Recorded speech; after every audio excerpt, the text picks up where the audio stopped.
नमस्कार दोस्तों, आज के इस वीडियो में विद्यार्थी जीवन की मुख्य समस्याएं और उनके समाधान के बारे में चर्चा करेंगे। दोस्तों, विद्यार्थी जीवन में कुछ कॉमन समस्याएं हैं जो प्रत्येक विद्यार्थी के साथ घटित होती है। मेरे साथ भी घटित होती है, आपके साथ भी होती है और जो अन्य विद्यार्थी है उनके साथ भी घटित होती है। जैसे पढ़ते वक्त नींद बहुत आना, याद नहीं रहना, टाइम टेबल के आधार पर पढ़ाई नहीं होना, पढ़ते वक्त ध्यान भटकना। तो ये हर विद्यार्थी के जीवन की कॉमन समस्याएं हैं। तो सबसे पहले तो आप इन समस्याओं के बारे में टेंशन लेना बंद कर दो कि मेरे साथ ये समस्या आती है। भाई, आपके साथ नहीं, हर एक के साथ ये समस्या आती है। ये जरूर है कुछ विद्यार्थी के साथ ये समस्याएं कम आती है और कुछ के साथ ज्यादा आती है। तो चलिए वीडियो में हम जानते हैं कि इन समस्याओं का क्या क्या समाधान हो सकता है। पहली समस्या है पढ़ते वक्त नींद बहुत आना। जैसा कि इस बार के हिंदी मीडियम से IAS topper Ravi Siyag sir ने बताया कि भैया नींद आती है तो इसका सबसे बड़ा समाधान है कि आप सो जाओ। नींद आती है तो सो जाओ, लेकिन कितना सो जाए, फिर उठकर पढ़ता हूं तो फिर नींद आती है। तो इसका क्या क्या समाधान हो सकता है? नींद आने का जो सर्वाधिक महत्वपूर्ण कारण है वो है आपका सब्जेक्ट का क्रम सही नहीं होना। जैसे प्रत्येक भर्ती परीक्षा में बहुत सारे सब्जेक्ट होते हैं। मान लो किसी भर्ती परीक्षा में 6 सब्जेक्ट है, तो आप किसी दिन मात्र या तो एक ही सब्जेक्ट पढ़ते हो या 6 सब्जेक्ट पढ़ने की कोशिश करते हो। तो दोनों ही चीज गलत है। आप क्या करो, इनमें से 3 सब्जेक्ट की एक दिन में पढ़ाई शुरू करो। इन 3 सब्जेक्ट की क्लास का क्रम है वो उचित होना चाहिए। जैसे हमने विद्यार्थी जीवन में स्कूल लाइफ में देखा है कि हमारे सर्वप्रथम पीरियड क्या किस चीज का होता था, या तो होता था इंग्लिश का या होता था गणित का, यानी हार्ड सब्जेक्ट सबसे पहले पढ़ाते थे। तो इसी आधार पर हमें अपना क्रम सेट करना है। हमें सबसे पहले हार्ड सब्जेक्ट नहीं पढ़ना है, नहीं तो उठते ही वापस बाद में नींद वापस आने लगेगी। तो आपको क्या करना है, यदि ये 3 सब्जेक्ट है, इन 3 में से एक सब्जेक्ट तो आपको इजी लगेगा और एक सब्जेक्ट है हार्ड लगेगा और कोई सब्जेक्ट मीडियम भी होगा। तो आप सबसे पहले उठते जो इजी सब्जेक्ट है उसको पढ़ो। उठते ही आप क्या पढ़ो, इजी सब्जेक्ट। मान लो 1 घंटे 1.5 घंटे इजी सब्जेक्ट को पढ़ लो, बाद में आप मीडियम या हार्ड सब्जेक्ट को पढ़ सकते हो। इसी प्रकार यही काम आपको सोते टाइम करना है। सोते टाइम जब आप हार्ड सब्जेक्ट लेकर बैठोगे, किसी को इंग्लिश नहीं आती है और वो इंग्लिश की किताब लेकर बैठेगा तो उसको पक्का नींद आने लगेगी।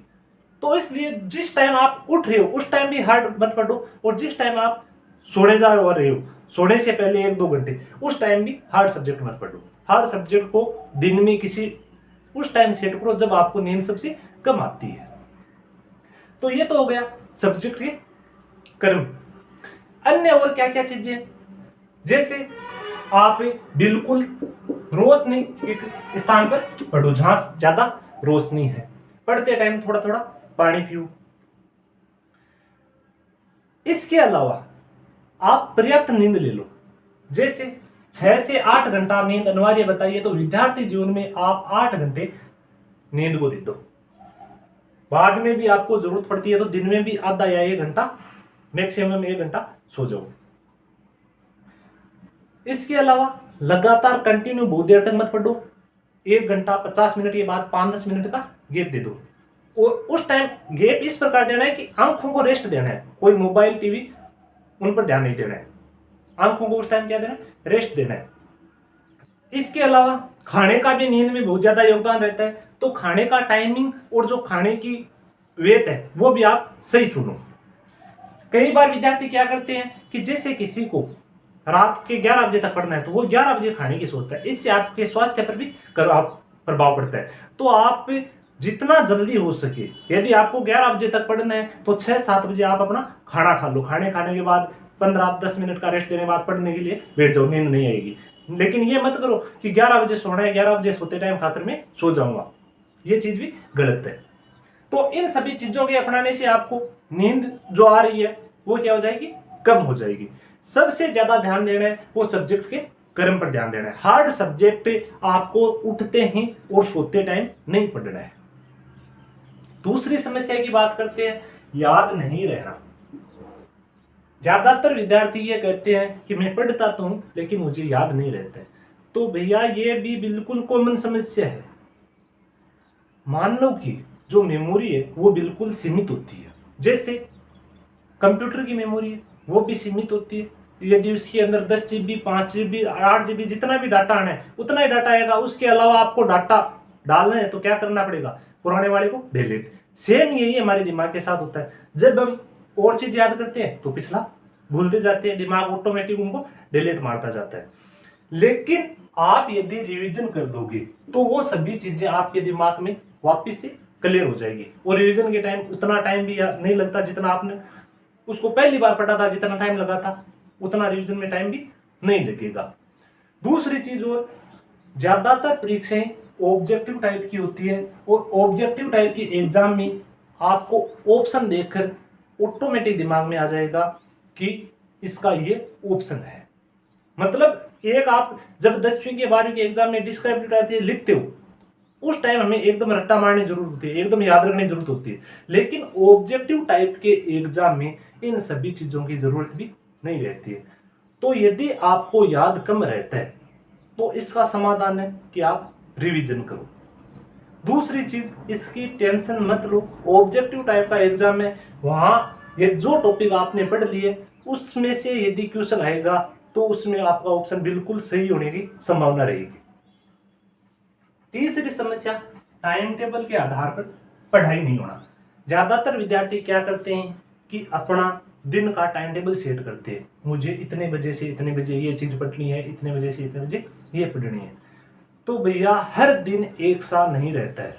यदि आप अपना टाइम टेबल सेट करते हो तो ये जाहिर सी बात है कि आप 10 दिन, 15 दिन, 20 दिन ही आप उस आधार पर पढ़ाई कर लोगे, बाद में आपकी बहुत सारी समस्या आने लगेगी। तो इसका मेरा जो अपनाया हुआ समाधान है, जो मैंने मेरे साथ प्रैक्टिकल किया, वो क्या किया कि टाइम टेबल के अंदर आप ये मत डिसाइड करो कि इतनी बजे से इतनी बजे ये चीज पढ़नी है, बल्कि ये डिसाइड करो कि मुझे कितने घंटे पढ़ना है।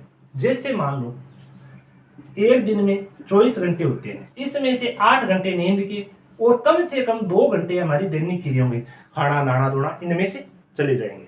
तो फिर शेष टाइम कितना बच गया, 14 घंटा। इन 14 घंटा में से आप कितनी देर पढ़ सकते हो, कोई 8 घंटा, कोई 10 घंटा, मैक्सिमम कोई कहता है ना मैं 18 घंटा पढ़ता हूँ, 16 घंटा पढ़ता हूँ, ये बकवास है। मतलब ज्यादातर आदमी मैक्सिमम कितने टाइम पढ़ सकता है, 12-13 घंटे। वो भी एग्जाम के टाइम में इतनी पढ़ाई होती है, अन्य टाइम नहीं होती भी नहीं है।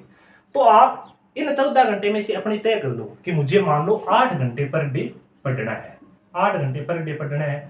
तो इसके लिए आपको क्या करना होगा, ना ही तो आपकी इसके अंदर सोने की बाध्यता है, ना ही उठने की बाध्यता है। यदि 4 बजे उठे तो भी कोई दिक्कत नहीं, 4:30 उठे तो भी कोई दिक्कत नहीं, दिन में किसी दिन 1 बजे आप सो लिए तो भी दिक्कत नहीं है, 11 बजे सो लिए तो भी दिक्कत नहीं है।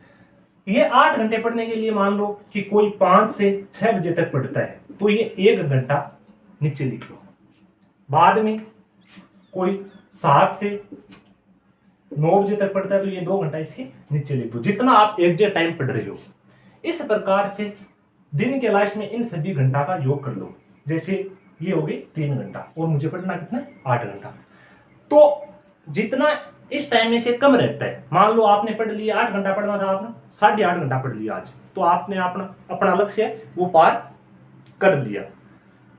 अब बाद में जिस भी दिन आपकी पढ़ाई किसी कारणवश कहीं आपको जाना पड़ गया या कोई घर पे काम हो गया, उस टाइम यदि आप 7 घंटे भी पढ़ते हो, 7.5 घंटे भी पढ़ते हो, तो आपका जो आधी घंटा आज आपने फालतू पढ़ा है ना, वो उस दिन कवर हो जाएगा। और मान लो कि 8 घंटे पढ़ना था और आज आप पढ़े हो 7 घंटे, तो ये 1 घंटा है। नेक्स्ट दिन जल्दी उठकर या लेट सोकर ये 1 घंटा कवर करने की कोशिश करो। इससे आप के दिमाग पर अपने आप ये रहेगा कि आज यदि मैंने नहीं पढ़ाई की तो अगले दिन मुझे ये कवर करनी पड़ेगी। मतलब अपने आप पर कंट्रोल रहेगा इस चीज से। तो ये मत टाइम टेबल बनाओ कि मुझे 5 से 7 बजे तक ये पढ़ना है, 9 से 10 बजे तक ये पढ़ना है, बल्कि ये टाइम टेबल बनाओ कि मुझे 8 घंटे दिन की पढ़ाई करनी है या 10 घंटे पढ़ाई करनी है। जो मैंने मुझ पर प्रैक्टिकल किया, मेरे हिसाब से ये बेस्ट रहता है।